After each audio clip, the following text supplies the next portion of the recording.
Okay, hello guys, welcome back to another to sim.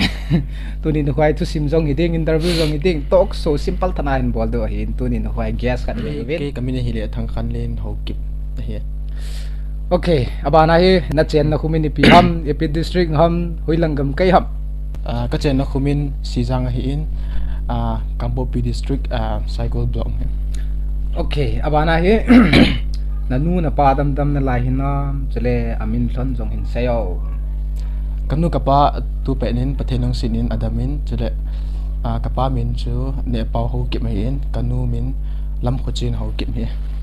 Uchad mi zan hiu ham nang izat chan nan hi ham. Ucha ni mi se ke hilin ke aneu pen ke hi bo na mai li pasal thum. Mai dip sar tho. Ela to hi komizat na ta Kum som da ko 25 mi ajun kum som da ko ka thing te. Okay, ma hi tu ta hi kum som la ko hi tai. Thimzil na hi ham ole pin bol na hi ham, thimzil na hi le class izat na hi ham, hui lai school na kai ham. Sayo. Tu hin Thimzil ka hi in 11 Arts Lamlong Higher Secondary han ka kai.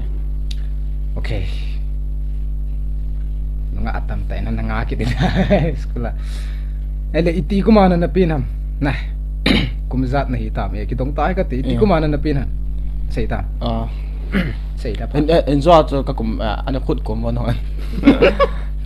Kum som ko ka ti. Met team ngan even. Ele to hi.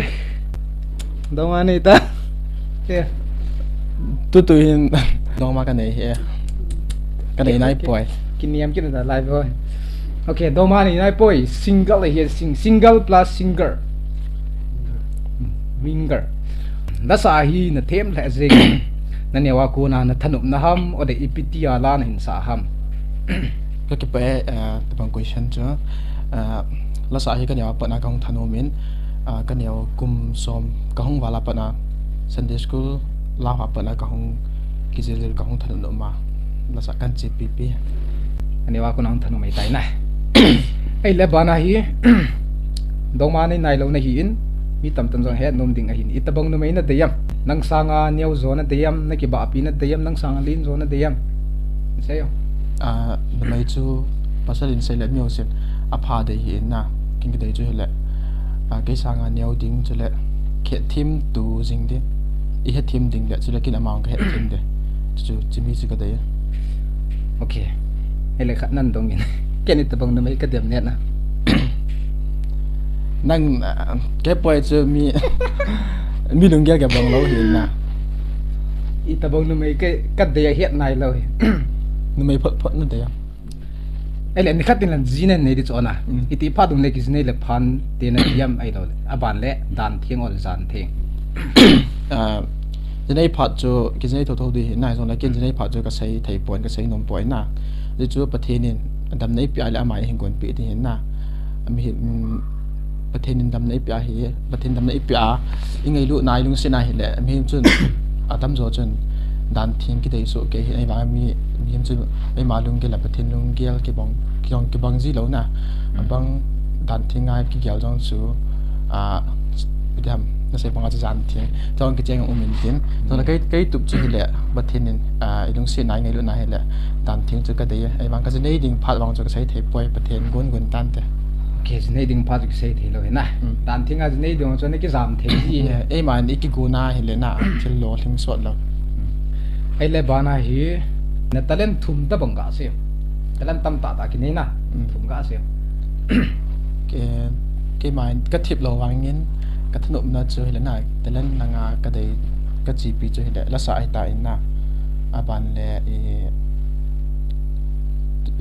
tu sai lang yung hi tu ki ka ki patip min tela na ding na ji chu talent ki ti jong la pathen in ipi khat min ai mai ki bol thong min na pathena ko na ki thu mai yang ki til kho hin na tu sai lang hin ka wa nin ji chu talent nei ne de nga hi tu sai ti le ka ham ka ngen tu sai hi ti ka sai ngai zo da ham ti yang talent khat hin ki bol thya la na ka tes ana ki chai di cha tai okay mi khanin to na to nei ta tin nan do tin jidi nga hi no mai na dem pasal na din jidi nga he jidi nga no mai na dem pasal na dia idong kisah di kecendam pasal cun mai gitu mai cun pasal cả mùa đổ đây bối này nụm này bối ấy là tôi là favorite thầm khắc nào đông này là favorite thầm khắc nào đông yun ấy đấy là favorite movie nên này à movie wakal lungo lut boy nggak mau saya okay movie favorite movie này boy ấy là your favorite actress and actor kukiao Cookie among Cookie apo na kavat nom so ke kat pian sei na ti ham de nghe nó sẽ tệ ngay apo ni kavat nom so ke na team thai win na ji cho acting lang him yo sim ke bol thai lo hian talent nim pathina pi lam he team so ke Cookie ya wa team ka sa thai so ke de man kavat nom cho kimi khong sang kavat nom anh mà tay gặp một cái cắt tay bé xị hay là actor tôi actor làm sao actor à actor hong bố na team ka sa so ke kin e bang na ken gun ka sa de le ka vat nom chana thang khan la ho kip hiam ho kip nap cái hẹp bồi mak vat nom favorite actress Kimi Hong Sai là actor cho thằng khăn dal na này tai hay là tôi he your favorite curry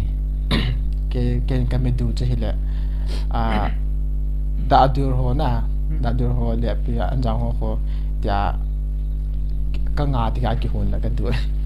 okay cái ông cái đuôi này vào cái này bộ là cái này cái cầm cổ gì để xin cái cầm cổ pe gì mang ka du cho ho tui mo nghe itu kan saya ai le nang singer kan ditan la sa them ta kan hin nei to ai na favorite singer saya Cookie ama mana nghe among Cookie ya he do si cho team ka sa thai su ken ji cho team mo om point na team mo om point anu mai pasal ka sai da nó mấy cái pasal kan saya pasal la nga hi ken team thai su ken na ka ngai sang hi pulin chu yong ka ngai sang in na nu mai la nga hi da sa la hi hoi nei lan mong ngai sang in ma na hoi nei lan mong ngai sang in ma na nu ngai nei thong ka ngai sang okay atong ho cho ngày sáng lâu tí này bơi này ni ka ngai sang su ken na ngày sáng số lung gel chi dai kat ma hi na favorite sports bi han volleyball and football okay volleyball and football cái à ông này này bạn bố xe đạp tan thế okay tôi cycle idol chung chang thoi tai na chom cha chai boi te ngai poi cycle idol title na hin la hi na lungel le chan phai ka lung gel ta ki pa in na je cho pathen ko ma ki taw hi hum ki go na pa na cho pathen ko ma ngi chat ki thot na chu le pathen ko ma lo thin dinga ki thum hi cycle idol ka hung lo thin chang ki pa mu mangin chu le pathen jong ki pa in tin aji cho pathen ko ma ka taw hi pathen jong adei ti ka ta sen thil dang sa ngai tia ama ba choi la ki den hoa ki jaw the hin pathen jong ki pa in tin chu le kyang ka lung thai okay ai le ba na hi hi chi first cycle idol hung ki go na pana nang ma ki gon da chom cha sau taw na sei the ka hung ki gon dan ni la na ke hi chi ka hung ki pat na hi ke ma sa cho zofa lel te na ina hi chu form ka mo in na ka tha no min hilai ta chen ka loi ho khat ka u te hon jong jawi ne ken form man la ping at tin ma chi ken ka bat la hen audition manipur om jong le na Mizoram lang am de hi ji chen na ke ka ken ji chu sum ha hi na ki gan thei hi ki chong ki zo point tin ka gela cho ole ka ngin adang nang ki nga atan de ka ti le sam kha jamin ka loi ho khat ma ma in hi chi cycle la hi in thot no cha mana ne la in zawi ne to de lai ho wa hi di he ati in ti le to na sai ha ma chen na ke chu ka ki som na len piti ham area khat di ta ji chen ma chang a ti ma cha jil jong ki po in na ma chang a ki sil po in i ga ge la chen hung za de chu area khana chu mi mo thui lo di ta mi hung tam te te ni he ai chu ai lung nyau na ka ti ki song lo hi ka hung ki go form ka hin line ka hung ki go ngen pathen in alam pi in kon pi na ka ki hil la ka ki hil gut siang le ka taw jin ka ki hil chai phang na ka taw jin pathen ko mai mo si ngap la in aji chu pathen ko ma ka taw na aji pi ham te le tu chung ai te la hi ken ka din na he ki te na ka kela hi la na ki te na competition mo ma ka kela hi le pi ham ก็โลสับขาดแหละก็ลุงเนี้ยวไม่เทก็ทัศน์ไม่เทเห็นนะบ้านแหละก็โลเห็นกิดแล้วแหละก็กิดสามไม่เทเหตุกะแกนี่นะเดี๋ยวจะปะเทียนก็มากระตาวจน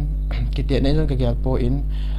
ฮิจีอามายอวยปีบาฮีไอติตาแหละมิลากระสะดดเดมติโปก็ตุไม่เห็นนะมิลากระสะดดติงแหละก็ทุจังโกหอยปะทิมีปีอินพัดซุ่มในหันนังนะแกเดียวพัดซุ่มในกินในหันนังจนแหละห้องกินโตโอจังปาหิมหิมินถ้าเกาลำหันลังปะทินลังให้จังแหละการเสียเป็นอันนี้กินจังกิติลคนนักกันเนี่ยแทงถึงส่วนน้ำมันนี่ควรปีนกติละประเทศเนี่ยก็กี่เกี่ยวสร้างไว้ให้จะรับพระเจ้าเองเห็นปืนที่จันในกองทุนนะก็กี่กุดนะจันช่วยประเทศไม่รู้สิประเทศจ้าเลยเนี่ยกี่กุดนะจูประเทศต้องกี่กงขวมาเห็นนะไอ้เรื่องตัวเฮไอ้เรื่องที่ไอดอลลาร์ไพรซ์นะลุงไทยนะก็ลุงไทยก็จ้างก็ใช้บางชิ้นนะไพรซ์หลังที่ยันทุบปีกษาไปทุบปีกษาไปกิติเลชันอากิติมอนะเฮปโปเอ็นนะมีหิมจนที่ลีหาเกลวาที่เล็กคอมเพติชันลังอีพิสุนละไปแล้วมีจงลีหาเกลวาที่เล็กงอลโนเมนมีหิมงอลน่าจงในไทยเห็นนะก็ใส่บางอาจจะประเทศก็มาฮิตีนก็เกลป่วยตีก็ใส่จ้าก็ใส่บางอาจจะก็เกลจิจนทอมเนี่ยตั้มแหละกันลงไทยเสียละปัจจุบันอิตาลีลาประเทศว่าจะลากิสาเสียงจะกันลงไทยจริงกันโอเคไอ้ละบานquestion สมนี้นะไอ้ตาย price to 1.50 lakhเห็นนะไอ้หินเล่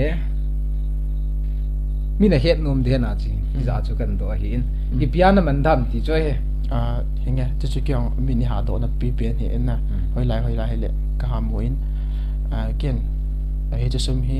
กันตาวจนประเทศก็มาเกี่ยนตัวเกี่ยนทิ้งใส่หลังก็ใส่โดดีตัวจังไงนะ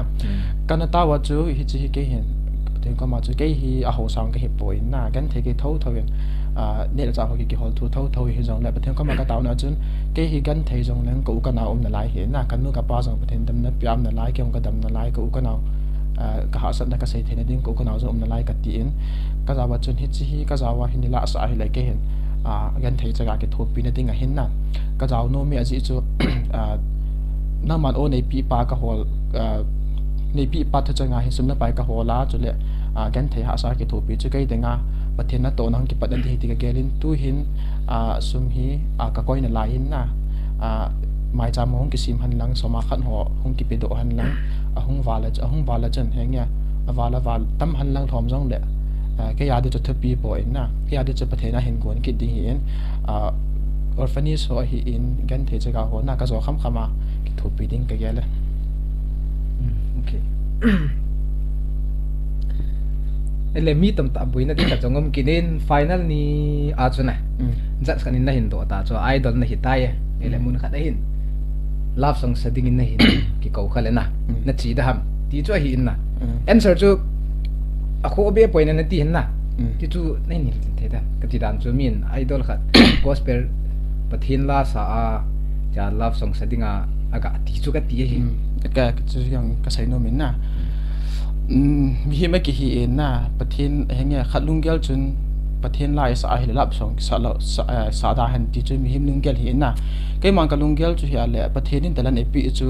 อีกกับบอลไทยจะอุตสาหกับบอลละจุเลยเฮงเงี้ยลับส่งนี่สามันนะจูคริสเตียนเห็นโคตรโตข้าสะลิวเดียงเฮปโอเอ็นนะมีหิมช่วยมาลุงเกลเกลเห็นเฮงเงี้ยคนขัดลุงช่วยมีหิมกัดตีบางอาจจะมีหิมประเทศลุงเกลเฮปโอเอ็นจุเลยไอมีหิมจงไอกิกาละประเทศกิกาเฮปโอเอ็นเฮงเงี้ยอาจจะที่เฮงเงี้ยรับส่งอิสามันอาจจะคริสเตียนเห็นพอมีหิมตั้มจะเห็นรับส่งโซ่ให้กินกับหูในเฮปโอเอ็นนะกิเวสิตไอ้ที่ยองจนอีเวสิตคนมาจงอุ้มหินนะทำไมภาษาเฮลียประเทศละสาวอากีประเทศละสาวให้เก็บหมดใจสาวนั่นแหละอุ้มหินนะเฮงเงี้ยประเทศละสาวของจูมีหิมมูไม่มีสาวไม่ไทยนะเราเลยกิให้เราว่าเฮียไอ้ยังเราหนักสุดใส่เฮียรับส่งสาวจะมีหิมมูอินมิติจงรับส่งแล้วลุงสาวประเทศอันไหนพอเละนะอาศินเราไปกันทีอาจิโจประเทศเลยมาเกี่ยวกับโบจะกำพัดละว่าแล้วบางครั้งเนี่ยประเทศนี้รับส่งสัญญาณเห็นสิไม่เห็นโปรเอตีนนะที่ตัวเกี่ยวกับกาซาเองนะเงี้ยก็ตัดสตาร์จะเงี้ยประเทศนี้แต่ละอีปีป้าจูรับส่งหันหลังอีปีโจลเดย์ไล่หันหลังประเทศไล่ให้จงเลยกษัตริย์ทยามีลามีเห็นไงจ้านะกษัตริย์ดอกเบี้ยจะประเทศนี้อีปีนั้นแต่ละป้าจูทิลซีโดนนะฮัมเละจูละซาโดนนะฮัมอาก็มันจะสางาจูฮิจิหัวพัดนามังเลวาลับส่งหันหลังอีปีส่งแล้วก็กษาจำขัดก็กษาของจูประเทศเก็บป่าดิ้งไอเห็น ala pathin la se ka sa mi mit muwa pathin la se ka sa ka lungsung langa chu pathin ka nei lo le kan lo hi lap song ka sa jong leng aji chu lap song ki jong hi thil si hi point mi him chu ahung pathin la sa ho long chu henge pathin la pathin athlang pai mi hi lap song a ngai ki lung sin hi na lap song a hi ki ngai ki lung sin hi in ikilung sin a ko na chu pathin I hin nei ki na hin la chun a chaina chu gospel akipat la chaina chu gospel tho hi in kai gela na wang chi hi se ka sa po in boi pon de ka tia chu isa a hong la pathin to ikinai phana hi le mi hi min leise chu leise na chei di hi thagau hin kho chu at leise na thagau le leise I hin kho le thagau hin kho chu su ma lawa achum chu mai man cha thei le chu tho ka sa poi kai mang chu lap song la pathin la chu ai wang a chuna ka chi pi ding mang chu pathin la thi ding ka chi pi ko ni chân chơi hiện tại hết thấy là nó thả ngay kỹ được ele mà ba na hi last zom dia na ki good em yes or no and why em malung gel chu hile ki sa zom jing han da ki ken hai mang chu ka se banga chu sumla pai thu hi gan the ki hi in na tong mi ki hi pathin lam pi hin good pya hin na chun sumla pai mu na thang in pi in tin e zo pathin ni ipin o chang ba cha ban na la sa pathin la sa zom jing ni ka thanup ne hi tu chunga idol committee hotel gon hin lung thai hina kalung thai ya aji chu hilai banga thila hin gona na hlang sunga khangdong a hi na pudo zo lo ki sei ta en atalen pudo thai lo punuma pudo thai lo kan thaya sa ja pudo thai lo tam pi men tu la hi album simno ma ka sei banga chu nei la sumla pa ni lo ja sim do thai lo tam pi men na hichila lam kai ho in ta banga hin gona khangdong te en abol thai chan thanom chan pathin wa choila asa thil thang dang sanga hela hung ki sa buya ekisa abui chilchila pathin la isa khoma ikiter khom he phaka se en chole committee ho chungam ki pathu ka se tabang a hin ko na he apan kum ki jong le ta pa sang oi so phazo a hin gun pi ki dirin ka hin tin ai le bana hi answer chung ki bang tim dai tan cycle idol ki pat masanga chuna ki line te te na ki gela thil ki ti chu ki gu na hela chun la dinga ki kung mong hin na di chu ki sona nei lo ki gu la chu kala de kala la line ting kala da line le ti le chun thil chu ki nan tho thei ka se banga chu taw na jong ki manin la di mo chun ka de putyam hi chi competition mo chu ka gel point pathen ko ma wang chu taw tin hen ni ki thu pi in hi chi competition na ka za na ye ti hi en kalung gel la wang chun mihim chu ki song la hi en ki song la wang chu ki taw jin pathen song la ta ki la ven kalung long la ding yam ka ki gel pon la ding ka gel pon chen kalung chu normal ma cha gel vin na lung mong selen ka tin jing he ta okay ele abana he YouTube community ya koi Q&A ading in kan lim kan post na tu hin community ya Q&A na hin bol lo le ki pa thunin se ho chu ana betao te ama sa pena ding in dun golen boy ka ho ki Christmas boncho na di in thot te no ati ka se banga cha tu hin kin jang sum hi siki kamong do nai pu in na aji so ka se banga cha visit na ding ong kan in aban le thil bol them jong ki gong hi in na tu in bol zo hi to jong leng na o le ka nga pathen nam ne pe wa le ki cho di ki cho khong so ke do nge ele bana hi fa aneu ho ki brother solfa ichan na chei em chule lasa hi nang dinga ichana phachom em please answer me question chu ka dein solfa hi thing pani ki sele ma cha ka jil po in na apat na ta bi ang ka jil po in jilik long na ki jil zo lo hi en ka ki ham bolin pathen ko ma ka tawin na hi ti chun lasa ka hong ki jil lasa ka phachom pin chu hi le na las la hin changem khane mi angai du na lung su thawin na la sit ni ham ai lo le ki ngai sit ham jong le la I ka nga ya he le e dinga pathin ai han pathin lam hi han lang ta su lam hi jong le lung mun e ki nei in ilung thim a ke pa in la hin ka hin kho I ha til kho pi le ka tinom okay beiza hat he si la san them wale ka ki pa okay bana hi ho ki min lal tu chung idol na la hi ama sa pen ham tu chung idol ka la na hi ama sa ani na hita in na ani na kitila ma sa chen hi chi area tu area hi in ningkum 2021 na ni 20 zo chu 20 chen KBC compete number 2 Olympic a kana dingin after chu ka first time hi in mila ka din do na ma sapen hi na na chu pathelung sin in na chon title kan kila in tu chung 22 a hin ka hong ding zamen chima ja pathin e ngai lu kit nin tu chung ayang pathin nin winner ni hin tung thein pathen sangam ki pa tu ka phongin ka tu chung kai dol la na hi ani chan ni hin tai thi ka sai no me nghe cái bảo mày na la sa team vale la sa team ra cho giàu giàu na chập la la ya ban la cái đi ta sanamin ai le tu hin tin nei hoi hau ki hi chan na pan na dinga hi chana ki gut na anei em ka heno me big fan bro la from sisipu na sei ta la men sir aki gut na chu nge aki gut na chu an sei tan na abul lang chu an ka ala chu nam mu dei tai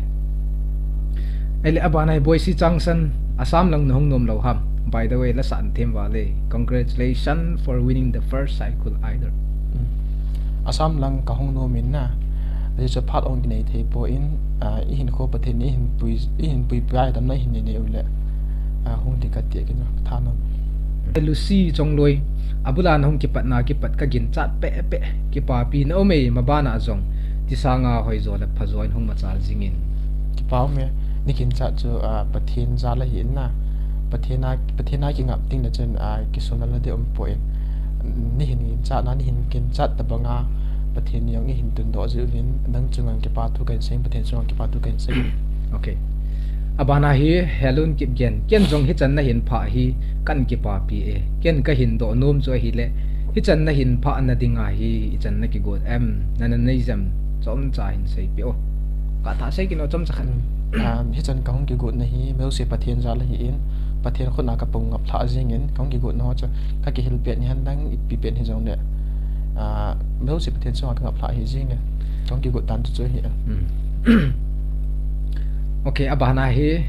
joy kim nu khung sai ho kim la khan in sao sa du to gitar tum thiam am cha ka bol thei boy lao gitar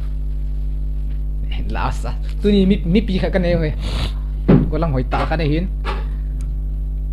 la khan sao pathen wa choi khom na dingin kada in hoy ko nai pan piung ham tra chang ya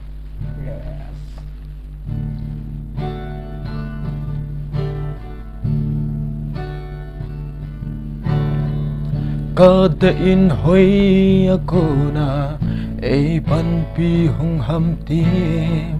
ke man thing hang lam ka ve van le set in sema pakaya ko na bo ei pan pi hung so a hi ta nu le pa mi hilunga tau na le pan la na cha te chunga alange lol hin na le pachana pakaya ko na hi thang va un hallelujah sang pen pakai ka va choye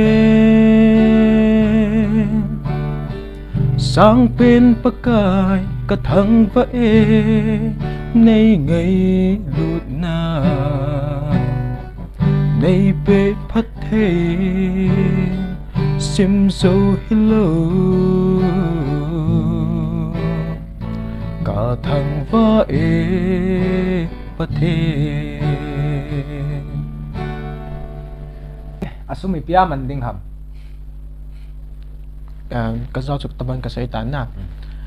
ka sum tun mang ka mang chanai po in mai cha mo thin su no ki nei in tin tu le hop som ki pi in tin ka sai bang chu ki thu pi te hong ki thu pi in tin awal wal chun ayon school kai le khasim student ki ji in le khasim lam pon ki mang tin chu le in sung mi in ipia man cha nu mam ho am ho jong ka pi do e chan chu abana hi first la khat na hi zalin la khat ga sim thu in lang hin sao bro love song khat to gospel la khat ta sim thu thei de na lai ka sim kha po in na akit ka sei banga chu la sa akit thanam wangin la ka sim thei po in ngai dam sorry pai hom poi hunung len sim len sa de hen nga avin chu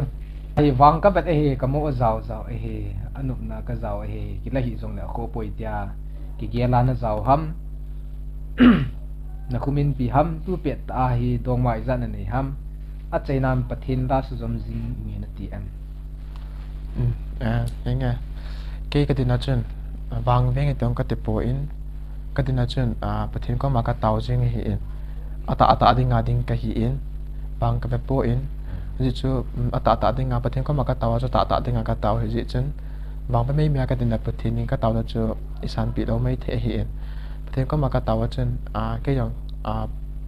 mình khẩn hình xịp nó ra là ô tranh này bị hi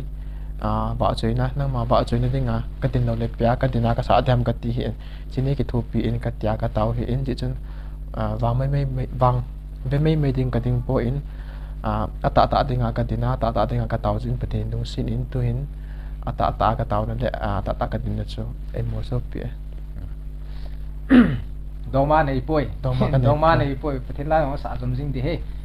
ti cho hin abulanga jong sai tai le bana he KZ bro la sa na thim vale na sum chu pian na man di ham ke jan tham khan ya no a sai tai na chu an na bek nang na ngai ngo hen golin vibe he bro kyong idol a hi kana zau hin hoi mo ji in zat so ni na ka la ta me nai ele abana hi seigin len sing son Messi or Ronaldo hot topic interview zo sa hi lai mun lo sa ti kim ngwe na cái pa in cái sai nôm chơi lẹ miếng hiện ấy để khát số cái hiện na mà này chú anh hiện là cho thiệp này cái bằng số cái hiện ấy mà chim hiếm chú do tập bằng chú là sát thiệp số cái ấy này để cái thành tập bằng hiện này lung tông khát tập bằng hiện thiệp cái số cái hơn nên chú lẹ cái chim hắn dòng hỏi số cái hiện cái bằng cái đấy chú lẹ Ronaldo hiện gì chú cái Ronaldo cái đấy cái mà chú Messi chú cái đấy món này hiệp bội fan số nói ngay thiệp bị mình lắng mà ai luôn cái hình độ ta ra cho rằng ngày lút ai phải ngày sang khát cho những cái gì hiện Ronaldo cả ngày sang ok Ronaldo ai tai cái abana hi sat neo high scale record price jong a hoi ma zengin kitil khau thei na ta khat la sa lam hil jong a hin nang ma chang vela I chan ge ya kitil khau na nei em chele pathin va choi la zom ding na ti em cái mà chang vala kitil khau na chang kitil khau na ti ting le mím hi chang kilo thang thai po in kitil khâu rong le pathin ka kitil khâu na chela pathin katha anum kata sa na ban zama katha anum zom jingin anup na ban aji chu pathin in kalung tum ho alo le kanya pa na ka hin tum hin chit bang ho he pathin ni lung tum nai I hin su bul hit pi na ban achun I thasi na hin le pathin chun ima ban dong chu I hin gut thanu pi lo mai te hin tu chu ngai hin gu nai hin gun do pi hi katha no min ka kitil khawin na sa na jong katha nom che che in abana jong ka sa jom jing de te chu ka kitil khaw na chu hi okay abana hi thi thim hau ki na o ngai e chu le la sa dan jong thim kan sa in na mel jong hoi kit na mabana la sa zom din na ti em ole ipi bol din na ti ham na mabana la sa zom di hi le chun pathin la na sa jam la so na sa da henge mabana dam na kana ya pathenin dam nei pya la ka sa jom jing ding hi in love song la pathin la bang chu pathin la gp de okay abana hi DNG family lai za na sa do ta la bang ni ka sa do nai poi Jingpi to thang official first cycle either to one hi tai dia a hin phon do chun ka hin ki pa pi the zinge nyau se yes ke pa congratulations thu do khat ka hin dong inge pathin wa choi la sa khat dinga thil poi mo tam ta la athum se hin se yo pathin wa choi lo hoi thang pia mi hin avet suina tamin na kin poi mo ka sa chu hin da na hi in chule the sai da na hi in a phat to a hin da khan dan chule thu sai dan na mi be ju thai hin dong anga yin aji chu la sa ki ti chu enge sai banga chu mi dang chu la sa lo ho chu mi be ju thai la wa hin tiu tí này hiệp bốn mùa sống chứ nào mùa chứ thấy nghe thế rồi lại mi hiện thấy khẩn hưng hỉ ta thì lại bát thiên vợ chơi lại xã sẽ cho là mình ít hình đàn ít hiện đàn nào chứ mi hi mình thu là la cho hình gộp hôm tiếng đến nào khăn tàu na bát thiên na cô na hạn nó không kịp về hiến apoi mò bên cái sấy nôm cho hiện lệ thứ sấy là ngay hiến thứ sấy cái tim là ngay hiến cho lệ apart tung ra cái màn xã hình đàn hiến như là xã cái tim này thì nó okay so thum chu ta na ni de sa ki tim them ding tu sei thip ding dan chon dan thip ding okay abana hi wawa hot war big fan. As a winner, whom do you give your credit to, God or your parents or yourself? Cái vậy mà sẽ na cái pin nôm chơi na bát thiên cái pin nôm ấy bây giờ bát thiên nên cái nút cái pa đầm nát bị hiến cái đầm nát bị hiến in support là chú lấy xin là chú cái nút cái pa của nào hay rằng là bát thiên support đi bị là vài là chân cái rằng cái pa lâu thì hiến mà sẽ nên bát thiên cho cái pa tu cái hiến second cái nút cái pa hiến cái nào chung cái vậy pa na cái lối cái pa chung mà sẽ là chân bát thiên cái pin nôm Okay abana hi kim sen dau nga pathin zala lol hinan nei hi di party mo mo nge idol na pan na hi ama sa pen ham chile la sa hin ne wa pan na lunglut ham na lit nunga na ki pat ham na o jong angai in mabana hi pathin la sa di na gel am ai lo de la tong sa di na gel sai tai na ju back in lang anangai to sai tai ipi lung na gel ham first la chu kala chun ape pe chun imang ka gyal do po in na ka pa in aji so pathin ka taw na sangi ti chu ka gyal do how ne ho ki now la sa na them be se in ka hin o cha in ka hin ki pa pi le iti le zinei din na ti ham nga itabang na de yam chong cho sei tai anung langa apul langa am tai na ngai thang ren chung ze chu tham bro music langa ki zin na nei kha em music langa cái gì khăn này bội cái gì anh ấy không bội mình luôn hậu kịp ace mình linh khomin ama hi kum som la ko hi in amin linh cho thằng khăn lên hi in khomin cái gì là khomin xì giang nghe xì giang nghe khomin xì giang kim lâu bum kim ia ti le hi banga hi la sa na thim ham idol zau na dinga ichana pan na la a ichana ki gu na nei ham ka het no be pathinin hisa nga hoizo le phazo na o te hin mang chakitai hen chule namaban hin kun pathinin hin pui kita hen pao me inside say tai na chong chong len edits bro na sumul a chu na uzong na pi lo de ha ko u ti chu kai hop in sunga thil ki ti chu khadam mule in sunga zo ke hi na pi de chong cookie amasan first cycle idola to one na hin muzin pacha na sangta ka hin pi malama ajong pathin songin panin la jingin ka hin do nom chu number 1 hobung lai pila ku na sa nom pena hobung la ka sa nom pe na atamin hobung la ko ngai then taw na lo len sa pin ng ngai nom okay taw na lo taw ka sa agula ka sa the okay number 2 latha a hi lo le la dei thana ipila na sa nom latha a hila na so chat na kong ti ho latha mi khat kal taw di cookie gospel singer hola akui na ngai sang penam na mi khat pasal khat sai tai cookie love song singer hola akui na ngai sang penam na mi khat pasal khat love song lang hi kisai le piti ham ka ngai kha be po na ka kha po ki dal ki ngai ding hi en ilung lut na chom hi ji in na love song so hi ka he po en ai dam ka hin thom me okay abana hi favorite cookie gospel song sai de lo la na ngai nom pe la am la ngai nom ha tam mong ngen ka ngai nom su ke i pi ji han do dong ka nei poi la langwang chana angai thai su ke ki chu ke nin do ngai te ama de ta okay abana hi min lun lung khel la sa na thimin na o jong angai e so pi hung ma chal jingo hi chan na hung pha na hung do thin thei na dia ichana na hung ki bol ham na sei thei dia a sei tai na aban jiu hitin thing nei wa to thang question number 1 ujor hi pha na sa empty a pha e a phat na cham khat ka sei leng na a phai ityang he jing diu hi in kau pi no min chele pitiam te sei ho ma len Apa na chui moving dia kisai lim hi zong le aphai nghe ki pa mai anh tông nu chang ki pa thu gen sei answer pa chang ki pa thu gen sei na bana hi la sa hi na neu apat na tha nom ham ni kan ya pa tha nom ki neu apat tha nom hi ho sang len chong loi na neu apat la sa nan jil ham ole na o hi na pin pi mong ham lap song sa ding na gel am chele na price tu pian na mang de sei chai tai na che bon bon na sei tai ben kim ke sai khong sai dan ken ka hin do nun che hi le la na sa ding na o na thin na hoi pa na thin dan chu ipiti na bol jam nen sai pi thai dia chu na kyang ke chu to lo khala no I dong sin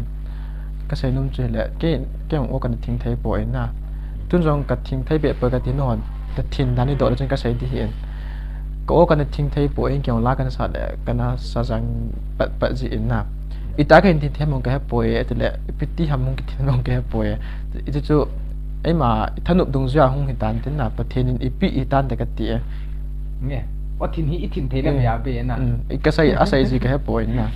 nghe anh thiên gì là ít sợ dâm mà hiện na ít sợ rồi ít chỉ dâm pi làm mà chama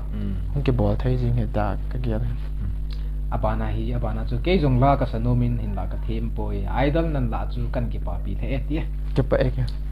ki pa s cookie min thang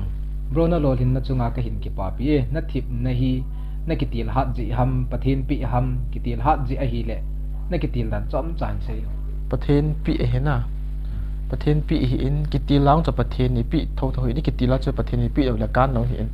pathin pi cái tin no me pathin thil pi a hi jing nu kips la na sa kun le pi na bol ji am ti dan chu tuina don ji ham da sa na them ba le ti mà cha cái don gì bồi là cái sao cũng để tao nó bồi cái món gì mà cha don ji poi Vinci them cookie idol la final round pe a la na sa chu verse kan hin sa la chun dei na he sa lo min dei han nó bị thế nào la te lâu sao quá tiêu nó mo te pers ma ha hin sa kana chính ra ba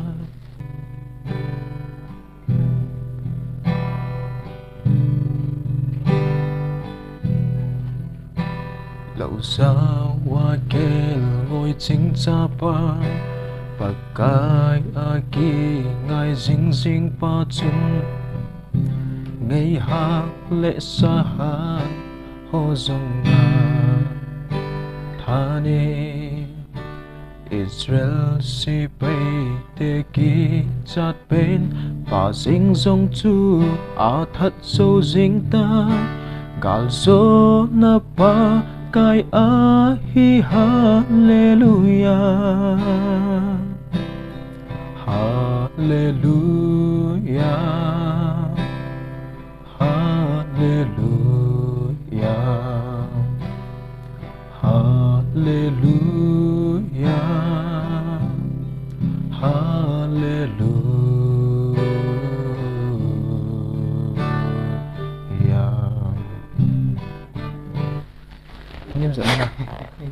Kizadi nam ke poi chu za lo wal bodu man hat sa ai. A them mo nge ka ga vet final ni jong. Nimin to thang orphanage home ho aga bit lo de ham sum su ipya man de ham. nghe ra cái say tại na cái gặp việc gì Aga bit de. Joy neo.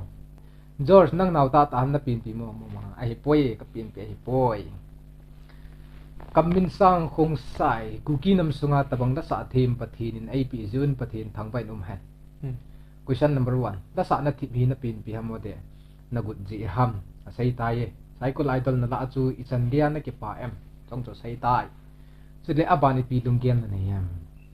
abana chu pathin pha sa le la hong sa zam ding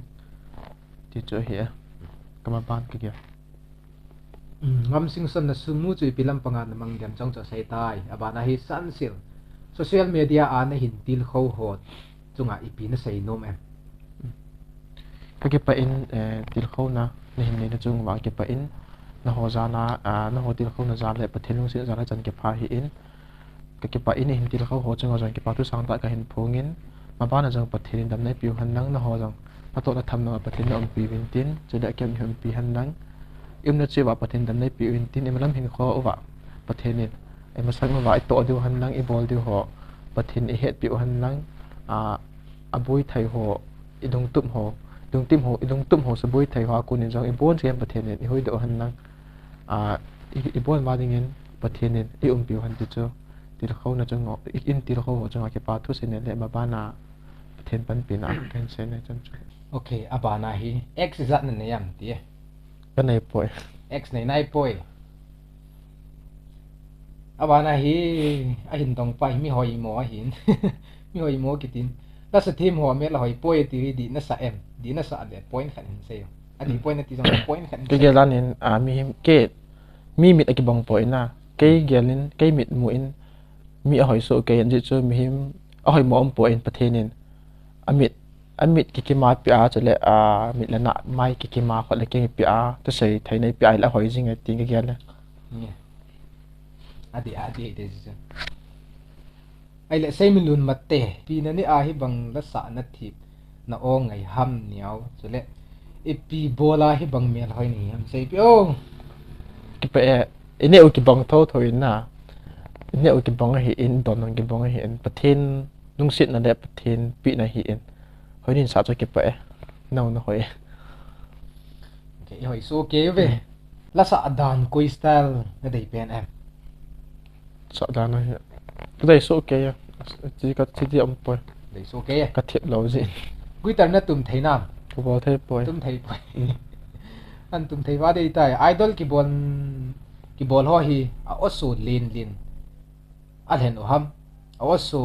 ngat je pasal hon ala thei lo ham la hi angai aso na tin ipp poi mo na sa chu kyam ka sei no min thing se la ka hep poi ki ti ding hezing so la ka sei pi ja ka hep ka tham te kyam contestant khat ka hi in na ka chunga ja som na lain ja sin ipia avet ham chu chicken ka he na hi le kyam ja ka hi ta in na ja sin thil va chan yau sin yau ka avet ni hi in chu ja so mo pu na hi tan te ken mang sei ji ka hep poi boylen hauki bro lasami hi gospel hi han love song hi jong le ka ngai sang ma mai na nga dinga na lasa na item zaw na hi naga performance mai ham ale ke jong ka zaw na thei chana zaw inge na ti ham chule na nga dinga na hobby mo ham ke dinga ka thanop na hi in na chule ka zaw thei chana zaw nge ta ki gial ha ne hang pukit bro the first cycle idol title na chan hi ichan gya na ki pam chukit le mabana ichan gya las igp ding na tm ke pa in na ka ke pa nak chunga chi chu ka ke pa ma ji chu cycle la hi idol hi chi hi apat na tabang ya na in na apat na hong ki bol na apat na first ki da chu koi hong ki pa de hi in na second na la ho chu ke pa pon ta ti na he point apat na hong ki za ki la ki ti chu e dang ki pa na sangin ka ki pa mo nge ti chu ka phone no me pa mo nge cái hong cái pa te đôi lẽ mà chứ sẽ là tao thế mang lên thăng nằm ban là hin gospel là sa này hi jing na dem nghe pathen dam ni pi le min boy hau ki bro chi idol na zaw na dinga hi iti pen na hin la ham la sa na thi men mel jong agune se ka lo chi chua sai tai spectator yt bro na sumu chu ipia na mangdem ale gen thai te ki thopi na in na mangdem chule uchami za ni ham kumi za na hitam chule singer ol teken abo ni na sai tai tdm nup queen cycle idol winner na lol hin na zalin ka hin ki pa pi eken ka do nom chai hile cycle idola na prize mu chu na ki pa hina ki pa mo nge ki pa lo da ma cha chana prize chu za da ki mu chu ki pa lo the hi poi ai le hi chan chu a hita hi chan chu ka ki holim na than cha hi tai dang ipi sei be tham sei be de am ta pon le be nom am vai le nan tha do ki diu ai wang kan sei tho de mai tai ki pa me ai ke tai ho zo si chunga pa tu ken sei je na ipi na sei no ga sei yo hi chi video hin ve apula pa na hin ve lung ke ya chule hin ngai lung ke ho chunga yang ki pa tu ka hin sei in cái hình xây na cái hình yên sel na chun ka sei khel zo ding a hi in na dei bang to bang cái hình xây do lo mai the hi in hi ba ka sei na cái hình yên sel no wa ka sei khilom zo le ningai dam vin nang chule ka sei linglal ho jong ningai dam kit vin nang ma ba na ketil kho jing oi tin tao na ki yal do jing ote ti chu kan sei nom he vi bar so kama okay hi chan chu hi tai na bon cha min mang pha